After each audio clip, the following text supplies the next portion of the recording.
So muscle is mostly made out of water. And if you look at the word carbohydrate, the suffix hydrate literally means water. When we have sugar and it is stored, or you have carbohydrate and it is stored in the muscles, it becomes a string of sugar molecules called glycogen. This requires a chemically bonded water to attach to it. So you have 1 gram of glycogen and 3 grams of water.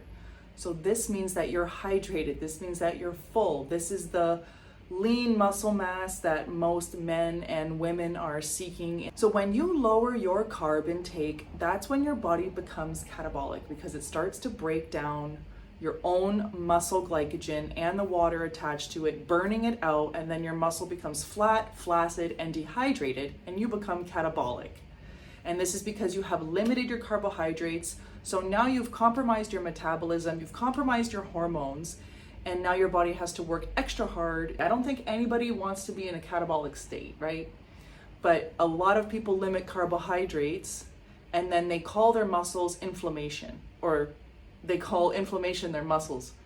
You want to have a sufficient amount of carbohydrates.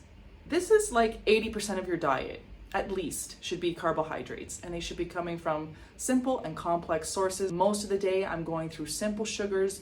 Today I so far have had a 5 banana, 6 strawberry, 115 grams of sugar with water, 1 liter smoothie, and that turns out to be about 8 grams of protein. Now getting through this juice, and there's 2 grams of protein in here. It sounds crazy, but there's still protein in there, right? It's like, oh, you had juice, there's no protein. There is protein. In this pineapple juice, there's 3 grams of protein in the whole liter. Got 9 grams of protein per 100. Sometimes I'm eating 200 dry grams of rice. That's just sugar, rice, and fruit, and juice, and smoothie. 35 grams of protein.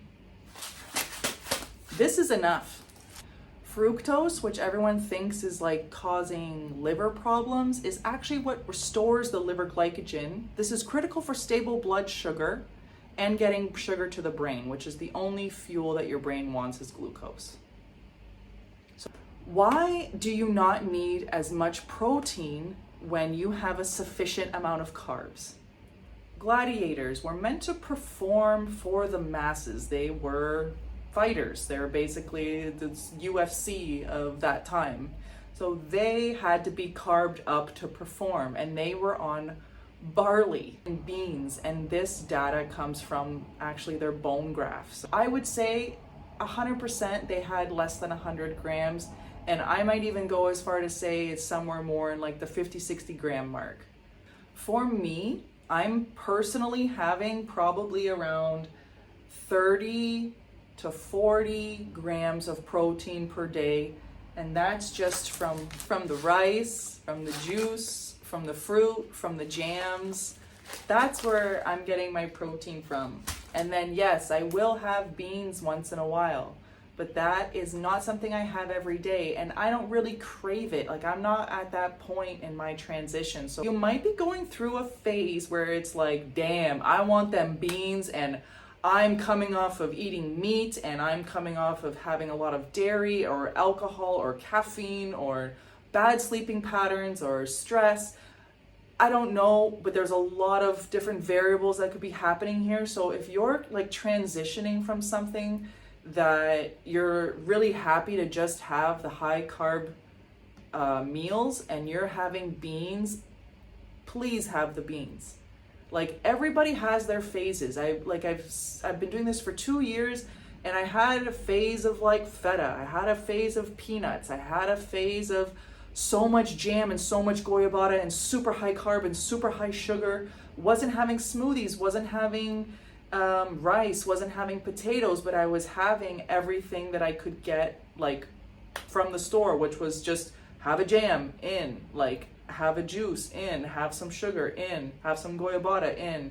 So this was phases. So you have to know that it's like, all right, I might go through this bean phase and I have beans for a month, or I have beans till I can't have beans anymore. And then you give it a break, and then you see how it's like you've been topped up, and you've been topped up with plant protein rather than meat protein, which like I lose subscribers all the time every time I mention meat is a bad thing, but it's just proven time and time again that it really doesn't benefit you whatsoever, and you can get these complete amount of macros from plant sources. So, and then add the sugar in and you got lots of energy.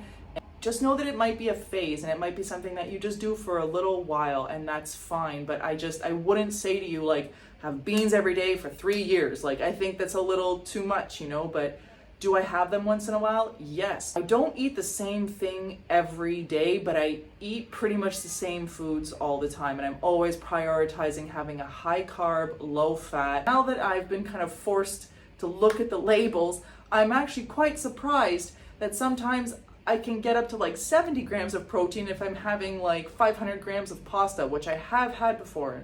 But that was, you know, months ago, and I don't crave that amount of pasta anymore, because I have been healing my metabolism and having to pay the receipts of the calories that I gave up when I was fasting.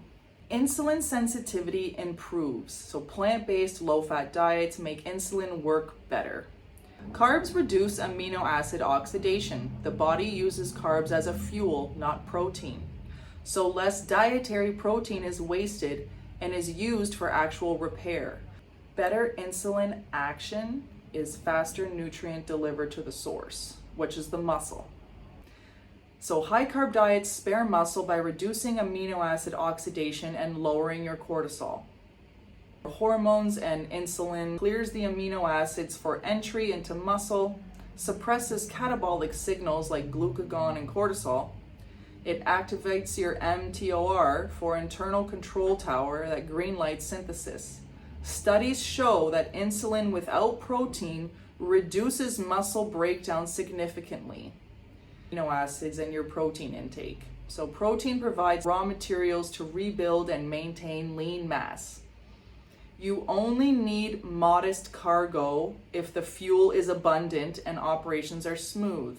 A high carb environment makes you more efficient. You need less protein. So your muscle protein synthesis plateaus at around 0.24 to 0.36 per kilo when carbs are sufficient.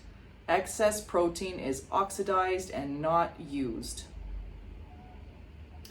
So once you refeed with adequate amount of carbs, so if you're coming from a really low carb state, your metabolism and your hormone function needs to catch up to this.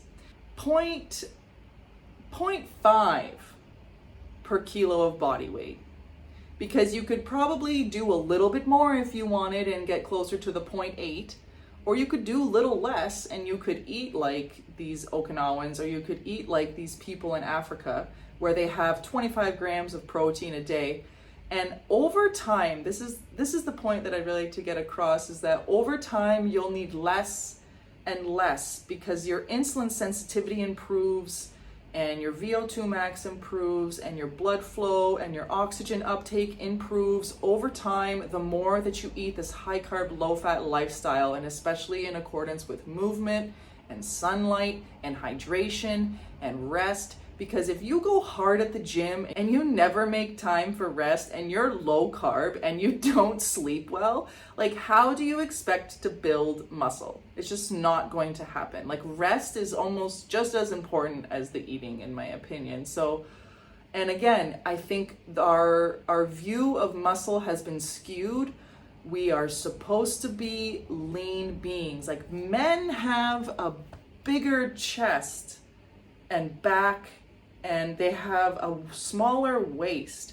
There are so many guys out there that have this huge protein gut thing happening, and like if anybody's looked at Mark Bell's veins, they do not look like nice long cables. They are just like snaky and they're full of fat. Like, doesn't look good, it never will look good, and anybody that's healthy has a clear vein, a clear line. It's very apparent that their blood flow is not impeded by fat being stored in there. So men have a bigger chest, and then women are supposed to have a little bit smaller shoulders, obviously, and smaller head and smaller jawline, and they have a bigger pelvis. Like by I think like 30 degrees or something. It's more open and wider hips and bigger legs. Like a woman's like legs, that's where the strength is, and the man's strength is in the upper body. The only thing that a woman can do in endurance wise is she can run longer than a man, apparently hundreds of kilometers type marathons, but that's about it. If you are not skilled in any sort of like fighting or I don't know, like any even weight training and all this other CrossFit and stuff, like a woman will not be able to outperform a man that is the same size and weight as they are. It's strength of a man coming from this kind of diet. Like the testosterone is high, the hormones are good. Like everybody that has been, even Paul Saladino admitted that being on his carnivore MD diet, his testosterone levels just plummeted. So he had to add carbs back in, you know, had to add a little fruit and honey. So I just, the body is a lean muscle physique, you know, it's not this steroid physique that we have been accustomed to in the last 20 years. It's really screwed the visual understanding of beauty. Or yeah, the last thing that I will leave you with is that when carb intake is adequate, the body doesn't oxidize protein for energy. Nitrogen retention improves with carbs. Insulin boosts the anabolic efficiency of small protein doses. Traditional cultures thrive on less than 10% of protein with lean muscular bodies and virtually no metabolic disease. So as much as somebody might be seeking a certain type of aesthetic physique, we should be seeking metabolic and hormonal health, which in turn gives you a lean muscular structure, which is efficient and it's cohesive with movement and any kind of cardio and even weightlifting or any kind of output that you might need for strength. Because I don't see too many people going around and picking up rocks, you know what I mean? I see people fighting, so it's like skill matched with muscle, matched with carbs. Like it's a lot of moments at play here. So I'll just leave you with that. And the longer that you eat enough carbohydrates, the better your body is at using the protein that you do give it. So in my opinion, it's like, let's just say 0.5. If I want to be a little bit generous and go a little more, like maybe 30 to 40 grams of protein a day. And like I said, that's easy to get with just rice and juice and fruit. I don't even have to add the beans or the chickpeas or the tofu or the seitan or the whatever. And what if you added some corn to this? Or what if you added some green peas? Like that has some protein in it. So I'll leave it at that. That's the amount of protein that I'm having. And thank you for watching, and I will see you in the next one. Please leave any comments, questions down below. I'm liking answering questions as a whole video segment, so thank you.